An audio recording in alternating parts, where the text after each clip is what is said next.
Good morning. Fitness मंत्रा में आपका बहुत बहुत स्वागत है। लास्ट एपिसोड में हमने बात की थी हार्मोनल हेल्थ के बारे में और हमने कुछ जनरल इश्यूज को डिस्कस किया था। आज के एपिसोड में हम बात करेंगे फिर से हार्मोनल हेल्थ के बारे में, जहाँ पे हम कुछ स्पेसिफिक चीजों के बारे में बात करेंगे और इसके बारे में हमें इंफॉर्मेशन देने के लिए हमारे साथ हैं स्वाति सिंह। मिस स्वाति सिंह एक न्यूट्रिशनिस्ट और डाइटिशियन है certified. She is also certified diabetes educator. Almost 20 साल का एक्सपीरियंस है with very good brands like Apollo, Kailash and Fortis. तो स्वाति जी बहुत बहुत स्वागत है आपका हमारे एपिसोड में। Thank you, Sarita, for inviting me on the show. It's always a pleasure to be here with you and discuss important information with our audience. Thank you so much for that. अगर basic से start करें तो Swati ji, what should all women know about hormonal health, female hormones, जो इनके बारे में हर women को क्या पता होना चाहिए? सैदा, ये बहुत इंपॉर्टेंट क्वेश्चन है, स्पेशली आज के टाइम में जब every other female faces some kind of hormonal imbalance in their body. So hormones का सबसे पहले बताना चाहूंगी कि बहुत इंपॉर्टेंट रोल होता है बॉडी के अंदर।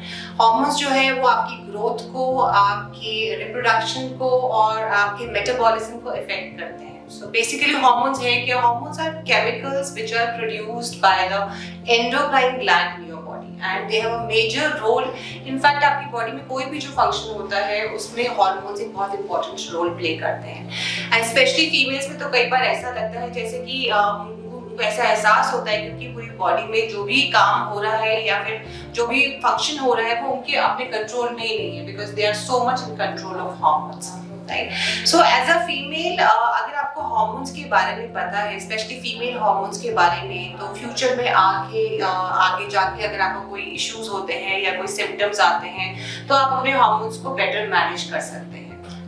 तो मैं आपको बताना चाहूंगी कि कुछ हार्मोन्स हैं जो कि एज अ फीमेल आपको पता होना चाहिए कि उनका क्या रोल है बॉडी के अंदर, या फिर अगर वो कम हो जाते हैं या ज्यादा हो जाते हैं तो आपकी बॉडी में क्या चेंजेस आ सकते हैं या आपको क्या सिम्टम्स एक्सपीरियंस हो सकते हैं। सो पहला हार्मोन जो कि बहुत इंपॉर्टेंट हार्मोन है which is estrogen. Right, so the estrogen hormone जो होता है फीमेल्स में प्यूबर्टी के बाद प्रोड्यूस होता है और जो आपकी first 15 days of menstrual cycle है इसको रेगुलेट करता है। This is the time when the estrogen level rises in the blood and it helps in production of the eggs.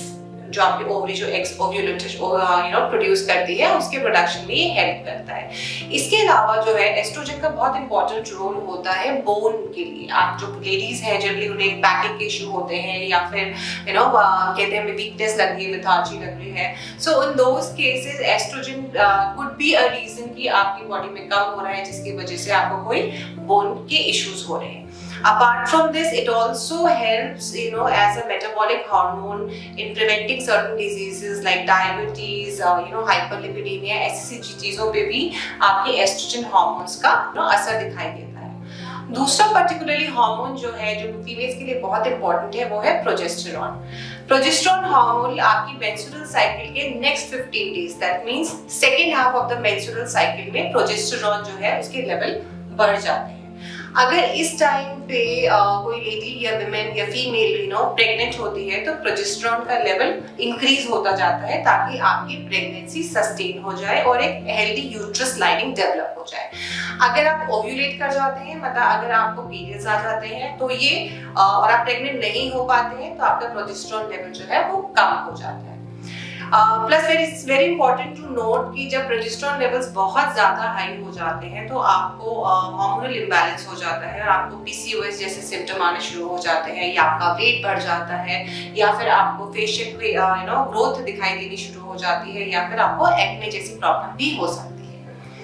इसके अलावा एक इम्पॉर्टेंट हार्मोन और है जो कि फीमेल बॉडी के लिए बहुत इंपॉर्टेंट है, which is your testosterone. Although testosterone एक मेल हार्मोन है बट फीमेल्स में लो क्वांटिटी में प्रेजेंट होता है और इसका जो है रोल है वो भी फीमेल बॉडी में इंपॉर्टेंट होता है।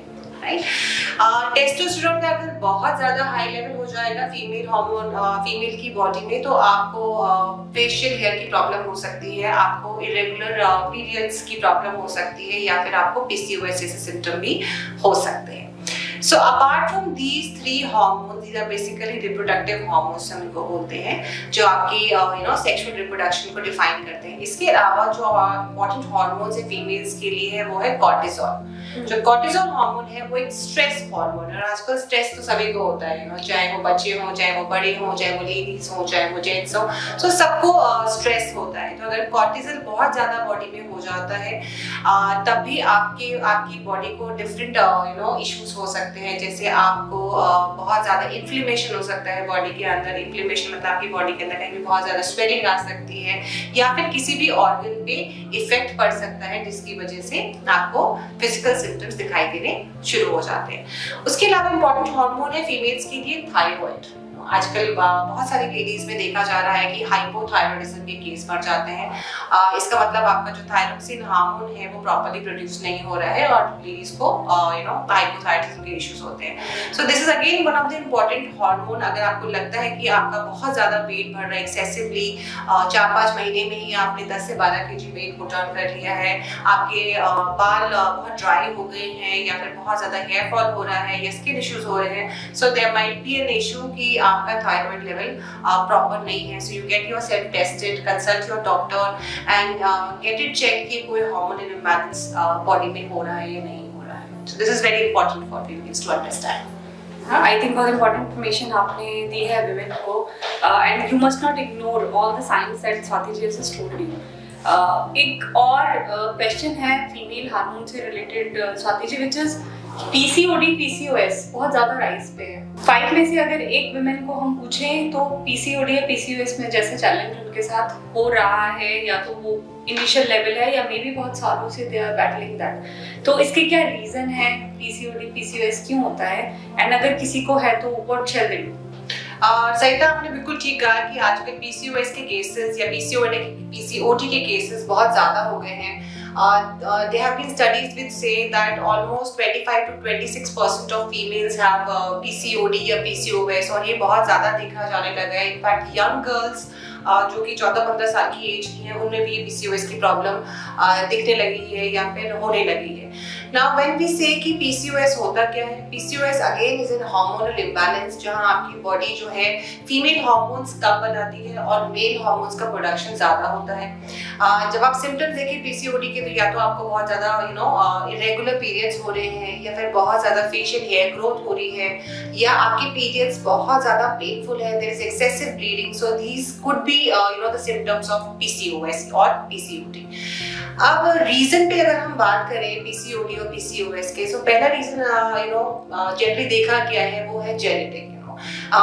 ऐसा पाया गया है काफी स्टडीज में कि जिन फैमिलीज में PCOD या PCOS की प्रॉब्लम है, तो उसमें आपकी फर्दर जनरेशंस को भी PCOS की प्रॉब्लम आदि भी देखी गई है.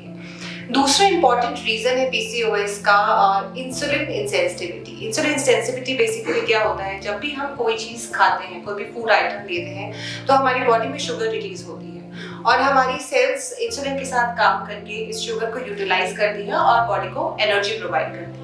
सो अगर आपकी बॉडी में इंसुलिन रेजिस्टेंस है, तो उस केस में क्या होगा कि आपका इंसुलिन काम नहीं करेगा. जब इंसुलिन काम नहीं करेगा तो पैनक्रियास जो कि इंसुलिन रिलीज करता है, वो और ज्यादा इंसुलिन रिलीज करेगा ब्लड के अंदर. अब जब बहुत ज्यादा बॉडी के अंदर इंसुलिन रिलीज हो जाता है, तो क्या होता है, आपकी जो ओवरीज हैं वो मेल हार्मोन्स रिलीज करना शुरू कर देती हैं, जो एंड्रोजेन्स हम जिनको बोलते हैं, वो रिलीज करना शुरू कर देती हैं, जिसकी वजह से आपको PCOD की प्रॉब्लम हो सकती है. सो इंसुलिन रेजिस्टेंस एक बहुत बड़ा रीजन है PCOS या PCOD होने का. नेक्स्ट इम्पॉर्टेंट पॉइंट है कि ओबेसिटी या ओवरवेट होना. अगर आपका वेट बहुत ज्यादा है, if you are excessively overweight, so then there could be a possibility कि आपको PCOS या PCOD हो सकता है, because obesity is directly linked to insulin resistance. ये देखा गया है कि जो भी लोग overweight होते हैं या obese होते हैं, उनके अंदर insulin resistance या insulin sensitivity ज्यादा होती है. Right. Similarly, inflammation is also one of the reason for PCOS. Inflammation क्यों होता है? अगर आपकी बॉडी अगर आप ओवरवेट हैं या आपकी बॉडी में इंसुलिन रेजिस्टेंस है तो भी आपकी बॉडी में बहुत ज़्यादा इन्फ्लेमेशन हो जाता है और ये आपको PCOS या PCOD के सिम्टम्स दे देता है। तो देखा जाए आपका डायबिटीज, आपका obesity, genetic factors plus inflammation are the main reasons behind the PCOD and PCOS these days. And if somebody has it, what shall they do? Okay so अगर आपको PCOD या PCOS की प्रॉब्लम है सो there are three strategies जो हम जिस पे naturally काम करते हैं। One is your diet, second is your lifestyle changes and third is your exercise. Definitely अगर आप किसी डॉक्टर के पास जाते हैं they would recommend you for some hormonal therapy but that is not the permanent solution for PCOS. That will give you symptoms from the relief from symptoms which occur during PCOS. जैसे अगर आपको बहुत ज़्यादा pen होता है या फिर आपके पीरियड्स इरेगुलर होते हैं तो आप हार्मोन्स लेके उनको रेगुलर तो कर सकते हैं बट आपका जो प्रॉब्लम है वो रिजॉल्व नहीं होता है। सो जो मेन चीज वर्क करती है PCOD के केस में वो है आपके dietary changes and lifestyle changes. तो जब हम डाइट की बात करते हैं तो देखा गया है डिफरेंट तरीके की डाइट है। कई लोगों को ग्लूटेन फ्री डाइट पे अगर रखा जाता है तो उनकी PCOS के सिम्टम्स इंप्रूव होने के उनमें इंप्रूवमेंट आ जाता है। कई बार अगर आपको लो ग्लाइसेमिक इंडेक्स डाइट पे रखा जाता है, लो कार्बोहाइड्रेट पे रखा जाता है तब भी आपके PCOS के सिम्टम्स में इंप्रूवमेंट दिखाई देता है। सो सेकंड जो आपने देखा गया है जो चीज आपको बहुत हेल्प करती है improving your PCOD symptom is your exercise. So if you are regularly doing exercise or yoga or any kind of cardio activity or aerobic activity for at least 1 hour in the day, so then you can see substantial improvement in the PCOS symptoms. Meditation also helps, yoga helps, in improving the PCOS symptoms. So these are some of the strategies which have been shown to give results if you are having PCOD or PCOS. Very well explained, Swati ji. Children में भी hormonal imbalance के बहुत ज़्यादा cases सामने आ रहे हैं। 7-8 years के बच्चे जो कि काफ़ी छोटी एज ग्रुप है उनको भी नोटिस किया जा रहा है कि हार्मोनल इम्बैलेंस काफ़ी मतलब डॉक्टर्स के पास जाना पड़ रहा है पेरेंट्स को उसके लिए। एंड टीनेजर्स को भी बहुत ज़्यादा अफेक्ट करता है हार्मोनल इम्बैलेंस। तो उसके बारे में सबसे पहले तो क्यों होता है एंड देन सेकेंड अगर किसी को है तो पेरेंट्स कैसे मतलब उस केस में कैसे अपने बच्चों की हेल्प कर सकता है? सहिता जी लाइक यू सेड कि आजकल बहुत ज्यादा बच्चों को देखा जा रहा है कि बच्चों के अंदर हार्मोनल इम्बैलेंस है या टीनेजर्स के अंदर हार्मोनल इम्बैलेंस के केसेस पाए जा रहे हैं। ये मेजर रीजन है आजकल का लाइफस्टाइल। आजकल का जो लाइफस्टाइल है वो बहुत ज्यादा कॉम्प्रोमाइज्ड हो गया है। बच्चे अगर देखा जाए तो प्रॉपर फूड नहीं लेते हैं, उनकी डाइट इतनी हेल्दी नहीं है कि उन्हें सफिशिएंट न्यूट्रिएंट्स मिल सके। लाइफस्टाइल बच्चों का इरेटिक हो गया है because they are more exposed to gadgets like phones, mobiles, laptops, so they are spending their time indoor. There is very less of outdoor activity among the kids. That is again one of the reason why this hormonal imbalance is happening among the kids. इसके अलावा अगर बच्चों की sleep proper नहीं है because क्या होता है आजकल बच्चे दूसरे कमरे पे सो जाते हैं या अलग अलग सो रहे हैं तो आप मॉनिटर ही नहीं कर पा रहे हैं कि बच्चों को एक्चुअली प्रॉपर स्लीप मिल रही है कि नहीं। So these are some of the factors जिसकी वजह से बच्चों के अंदर हार्मोनल इम्बैलेंस पाया गया है। और इसके अलावा ये भी मेंशन करना चाहूंगी कि stress is again one of the major factors for hormonal imbalance among kids. Now this stress could be examination stress या फिर पीयर ग्रुप का स्ट्रेस, किसी भी तरीके का स्ट्रेस हो सकता है। It could be physical stress, it could be emotional stress, it could be mental stress. So like I said कि ये रीजंस हैं तो अगर हम इन रीजंस पे काम करते हैं तो ऑब्वियसली आपको सॉल्यूशन मिल जाता है अपने बच्चों के हार्मोनल इम्बैलेंस पे काम करने का। So the first thing which one should work on to improve any kind of hormonal imbalance if your child is having, so one thing is make sure that your child is eating healthy food. Avoid junk food as much as possible because बाहर के जो packed and processed food होते हैं they are rich in chemicals, they are rich in preservatives which have effect on kids' health over a long period of time. Second important point है engage them in activity or exercise for at least 1 to 2 hours in the day. कि आप उन्हें या तो walk कराएं या run कराएं या फिर swimming में engage करें, football में engage करें. Engage them in any kind of outdoor activity. These days yoga is also found to be very helpful even in small kids, or teenagers में. तो engage them in yoga exercises so that their hormones are improved. Work on their digestive health, gut health जिसको हम बोलते हैं, because कई बार ऐसा होता है कि हम बच्चों को बहुत अच्छा nutrient rich food दे रहे हैं but वो properly absorb नहीं हो रहा है. So gut health पे काम करना जरूरी है. Gut health के लिए include more of prebiotic rich foods in their diet. Apples include करिए, raw bananas include करिए, cabbage include करिए उनकी diet में. Give them carrots, give them watermelon. Give them cherries, berries are good source of prebiotics in their diet. Give them a handful of nuts. Nuts will not only give them prebiotics but also they could give healthy fats to them because fats का भी बहुत important role होता है hormonal balance में. इसके अलावा monitor their sleep. They should have sound sleep for at least 8 to 9 hours in the entire day. So that should be worked upon. For especially in case of kids, in case if they have hormonal imbalance. इसके अलावा अपने kids को खुश रखने की कोशिश कीजिए because stress, like I said, is affecting everyone. सबकी body में कुछ ना कुछ stress होता है. So talk to your child. Listen to your child and identify in case if your child is facing any such kind of symptoms and work on it accordingly. Very wonderfully explained, Swati ji. And just to add to what Swati ji mentioned, I think love therapy works very well with kids. So give your kids a lot of attention, every single day. Because कहीं ना कहीं हम इतने busy हो गए हैं कि हम उन्हें टाइम और अटेंशन नहीं दे पा रहे हैं जो वो डिजर्व करते हैं या जो वो जितना वो चाहते हैं. सो स्वाति जी, एक क्वेश्चन जिसके लिए मैं बहुत क्यूरियस हूँ, which is कि does hormonal imbalance happen in men also? Yes, साइता जी, बिल्कुल, definitely, because hormones जैसे कि मेल्स में होते हैं, फीमेल्स में होते हैं, तो imbalance भी मेल्स में भी हो सकता है जिस तरीके से फीमेल्स में होता है. बट जनरली क्या देखा गया है कि हम मेल के हार्मोनल imbalance को कह देते हैं कि एजिंग का प्रोसेस है. Definitely it is right because by the age of 20 आपका जो हार्मोनल अमाउंट होता है मेल्स में वो कम होना शुरू हो जाता है. And by the age of 40 50% of hormones की वैल्यू जो है वो कम हो जाती है. And by the age of 80 I would say कि खाली 5% ऑफ ओरिजिनल हार्मोन्स जो मेल्स के अंदर होते हैं वो बाकी रह जाते हैं. सो हार्मोनल डिक्लाइन डेफिनेटली होता है मेल्स में. इसके अलावा कुछ हार्मोन्स होते हैं जो कंडीशंस के ऊपर, डिफरेंट कंडीशंस के ऊपर डिपेंड करते हैं, जैसे थायराइड हार्मोन है, कॉर्टिसोल हार्मोन है, स्ट्रेस हार्मोन है, जो आपकी आउटसाइड एनवायरनमेंट पे डिपेंड करता है. आपकी क्या जेनेटिक हिस्ट्री है, आपका एक्टिविटी लेवल क्या है, आपका स्ट्रेस लेवल क्या है, आपका डाइट लेवल क्या है. अगर ये चीजें कॉम्प्रोमाइज्ड है मेल्स में तो डेफिनेटली उनके हार्मोन्स पे भी इफेक्ट आता है. बट एक चीज है कि मेल्स के अंदर एक बेनिफिट होता है, आप उनके हार्मोन्स को रेगुलेट कर सकते हैं या फिर रिप्लेनिश कर सकते हैं with hormonal therapies.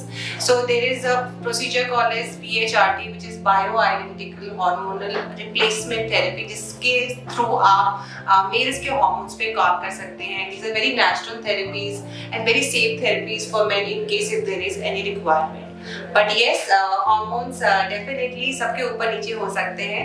What is important is कि आप अपनी डाइट पे, अपने लाइफस्टाइल पे काम करें और अपने कोई भी जो सिम्टम्स है उसको इग्नोर ना करें, आइडेंटिफाई करें और अपने हार्मोन्स पे अकॉर्डिंगली वर्क करें. Very beautifully explained, Swati ji. I think इस इंफॉर्मेशन की बहुत ज़्यादा ज़रूरत है लोगों को जानने की, अवेयर होने की कि हार्मोनल इम्बैलेंस कहाँ कहाँ हमें इम्पैक्ट कर रहा है. बहुत सारे ऐसे प्रॉब्लम्स हैं जैसे थायराइड, एंड हम we just say कि थायराइड है, but thyroid is a hormone and उसका जब when that is not balanced जितना हमारा होना चाहिए तब हमें चैलेंज आता है. तो ये सारे आई थिंक कहीं ना कहीं हम इतने ज्यादा बिजी होते जा रहे हैं कि हमें लगता है कि अच्छा स्ट्रेस है कोई बात नहीं, अच्छा थायराइड है कोई बात नहीं, शुगर बढ़ा है कोई बात नहीं. What we are really forgetting, हम क्या भूल रहे हैं कि अगर हमारी हेल्थ ठीक नहीं होगी तो हम जो भी हमारे गोल्स लाइफ में हैं, जो भी हम एंजॉय करना चाहते हैं, जो भी हम अचीव करना चाहते हैं, हम कुछ अचीव नहीं कर पाएंगे। सो अपनी हेल्थ का जरूर ख्याल रखें। अगर आप ऐसा कुछ भी नोटिस करते हैं जहाँ पे आपको लगता है कि हो सकता है ये हार्मोनल है, तो देर ना करें एंड सी योर एक्सपर्ट और see your doctor as soon as possible. So ये छोटी छोटी चीजें हैं लाइफ में जिनको अगर आप समझ लें, थोड़ा अवेयर हो जाएं, तो अपने आप को आप आगे चल के बड़े बड़े चैलेंजेस से भी बचा सकते हैं एंड एक बहुत अच्छी हेल्थी एक्टिव लाइफस्टाइल जी सकते हैं। तो हमारे शो पे आने के लिए बहुत बहुत थैंक यू आपका स्वाति जी। आप जब भी आते हैं बहुत अच्छी इन्फॉर्मेशन हमें देते हैं, हमेशा बहुत अच्छा नॉलेज बेस प्रोवाइड करते हैं, तो उसके लिए once again thank you for coming on the show and हमें देखने के लिए आपको भी बहुत बहुत थैंक यू। फिटनेस मंत्रा को इसी तरह से अपना प्यार देते रहें। अगले एपिसोड में मिलूंगी फिर एक टॉपिक जो कि हेल्थ से रिलेटेड होगा उसके बारे में। तब तक के लिए आप स्वस्थ रहें और अपने अपने कामों में मस्त रहें। Bye bye and take care.